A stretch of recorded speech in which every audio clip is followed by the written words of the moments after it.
Hello, everyone, and thank you for joining us today for an episode of Building Leaders Connect, a podcast by youth about life in Chicago.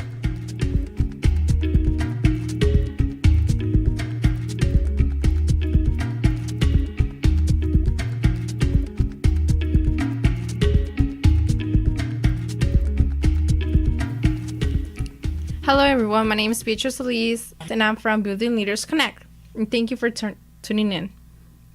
Building Leaders Connect is a student-led podcast who is striving to give youth in the south and southwest side of Chicago a voice to discuss problems affecting youth in our communities. Throughout this podcast, we will be discussing topics like the causes of violence and the impacts in the community and the traumas left behind. Today's episode will focus briefly on violence and will give you a quick overview on the types of violence that exists currently. Thank you, Beatrice. I want to start off by asking you a quick question. When you think about violence, what do you think about? Well, Eduardo, I just don't think violence it's something that happens just because. When I think of violence, I think of physical violence, sexual, mental, gang-related, and gun violence, something very general. I automatically think about the headlines that always pops on our news, and not just adults see it, but teens have to see what's going on in their city with violence. Listen to this. Weekend violence in Chicago, 4 killed and 22 wounded, including young sisters in a car and a man shot by police. This was the headline to an article from Chicago Tribune on February 28, 2018. I believe that in recent years, these have been the headlines on every newspaper in our city and even around the nation. According to the APA, America's Psychological Association, violence is described as the following. Violence is an extreme form of aggression such as assault, rape, or murder. Violence has many causes, including frustration, exposure to violent media, violence in the home or neighborhood, and a tendency to see other people's actions as hostile even when they're not. In my opinion, violence is heard a lot about more frequently in the news because of social media. Youth our age are always on social media. That is the way we communicate with one another. Well, let me agree with you on that. It's true, youth do see everything on social medias, such as Facebook, Snapchat, Instagram, Twitter. Especially Facebook is the main one we use, especially here, the youth from Building Leaders. We basically share news among another. We share them via Snapchat, even by message, not just by Facebook or specifically social media. And it's kind of devastating that we have to see things like that on social media rather than see something that could entertain us, because that's what social media's purpose is. I strongly agree with you on that one. Majority of the time, the way I find about something that has happened in my community is through social media. My friends share posts and stories on Snapchat daily. So let's go back to the original question. What's violence? What does it look like? And how is it impacting our lives in the city, in our home, in our nation? Violence to me is like something impacting our life. It is people hurting and killing each other every other day. It's students and families in low-income neighborhoods that don't receive proper education and resources. It is the gangs in my neighborhood killing each other and innocent people. I want to say that I personally have not been a direct victim of violence, but I am impacted directly in many ways like a lot of my friends. I live in the neighborhood named Pilsen, and I constantly hear about my community in headlines and social media. Well, it's great to hear you haven't been an actual victim of violence, but it's devastating to know that you know people, that you can relate to some of the things that are going on in the city. But it's pretty good that you haven't really have any contact with it. As a student from Back of the Yards neighborhood, and a person who lives in Little Village, is kind of like an unbalanced life. You can say I don't see anything really at Back of the Yards like I see on social media, but that's because I don't live there. I just go to school, get picked up, and that's it. But in my neighborhood, in Little Village, I do see it, not often, but you can see it pretty much once in a while. And it's devastating because even though I haven't been an actual victim of violence, I've seen friends actually die right in front of my house because of all the things that are going on due to gun violence. I want to talk about what is happening around the nation with school shootings like the one in Parkland, Florida, this past February.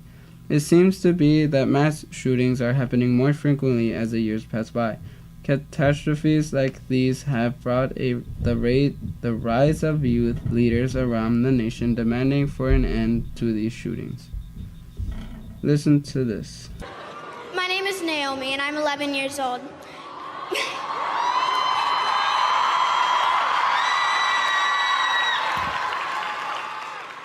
Me and my friend Carter led a walkout at our elementary school on the 14th.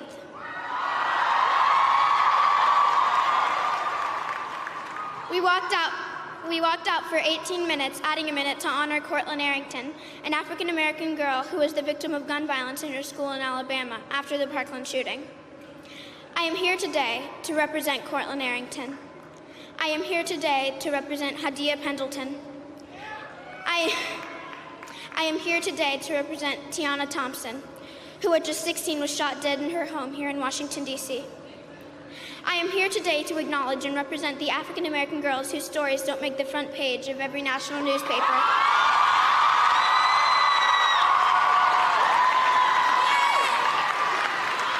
Whose stories don't lead on the evening news. I represent the African-American women who are victims of gun violence, who are simply statistics instead of vibrant, beautiful girls that full of potential.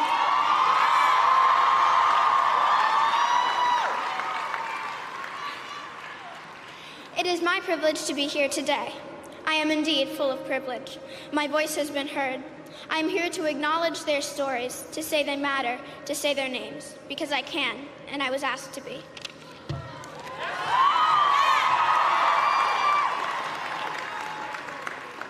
For far too long, these names, these black girls and women, have been just numbers. I'm here to say never again for those girls too.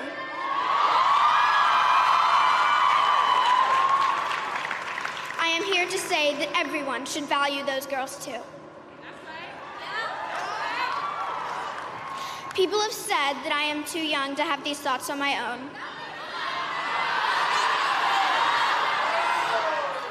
People have said that I am a tool of some nameless adult. It's not true.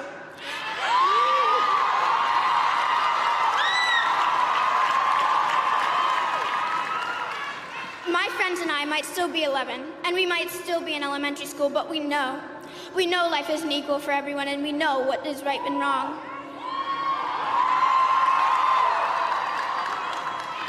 We also know that we stand in the shadow of the Capitol, and we know that we have 7 short years until we too have the right to vote.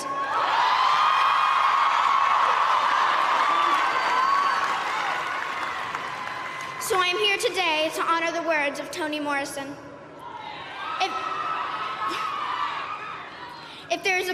If there is a book that you want to read but it hasn't been written yet, you must be the one to write it. I urge everyone here and everyone who hears my voice to join me in telling the stories that aren't told. To honor the girls, the women of color who were murdered at disproportionate rates in this nation.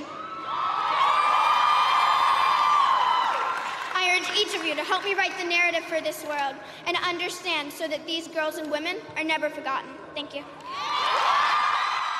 That was Naomi Wadler, an 11-year-old student from Virginia, delivering a very powerful speech. What are your reactions to this? Well, first, it's very surprising an 11-year-old. It's giving out a speech that's impacting the nation. 17 lives were lost on that day and were pretty injured, according to CNN, in the Parkland shooting. Honestly, it's very devastating that families, children, and youth have to go through tragedies in order for them to get attention from the government, and sometimes they're not even successful on that, and they don't even get the attention they should or anything's done about it. On the other hand, I'm very proud about Naomi. I mean, like I said before, she's only 11 and she's already engaged into what's gun violence, into what's violence in general, and she's given a very powerful speech, speaks up for everybody, because if an 11-year-old can do it, then that means that if she gets impacted really bad, then how are adults getting impacted as well? What do you think about it? I feel like youth people have the power to do something to help change the world little by little. And as the days go by, they will get stronger. Do you have anything else to add on? I don't believe I do. Okay, then let me introduce to you our other building leader participant, and she'll be giving her opinion on March of the Lives movement. And this is what she said. So for her, Naomi was a role model. For her, it was something to look up to because she was also as well impressed that an 11-year-old knew what violence was and knew how to react to it. And it was something very surprising for her. She's only 14, and even herself at first, she would like ignore things on Facebook, on the news, or anything that had to do with violence because it wasn't that trending, or even if it wasn't her interest. But to see this all over the news worldwide on every single social media, and now having to hear that actual kids, not teenagers but kids, are involved in it, makes her think that if that kid or teen are doing something about it, then she can do it as well. That not just teens from 16, 18, or adults can do something, but also children can make a change in our society about violence. Thank you for sharing your thoughts. I agree we need to become more aware of the social issues surrounding us and do something about them. This seems to already have made an impact here in Chicago. In Chicago communities ravaged by gun violence, students pull Parkland movement and finally bring change. This is a headline to an article published by the Chicago Tribune on March 9, 2018. We are noticing that a lot more youth and people have been feeling empowered by youth like Naomi and Trevon. How about we take a break and come back to speak on the purpose of the march? We will be right back.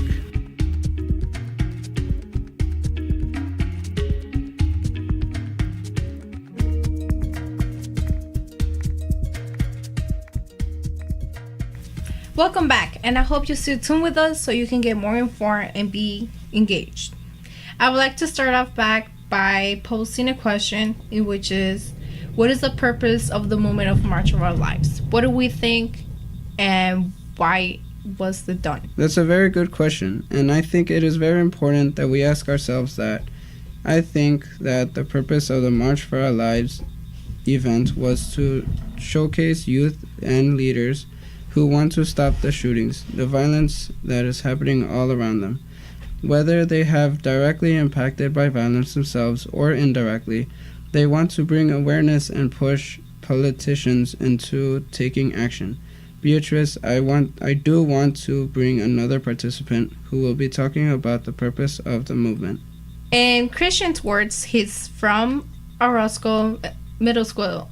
Just like Alondra, he's 13 years old, an 8th grader, and he's also from Pilsen. And he would like to start out by stating from the March of Our Lives website.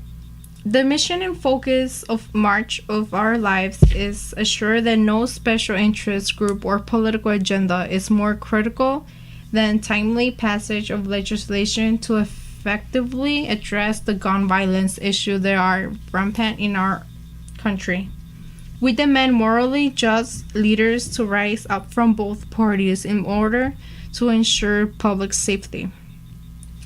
What he tried to interpret was that the purpose of it, the clear purpose, was to make sure that we have laws in our place where we need to be, that our families and children and everyone else are protected. I believe that purpose is clear and that movements like these are getting so much attention from the media, which will help spread the word. It is important that we stay informed and that we share information with our families and friends. I totally agree with you.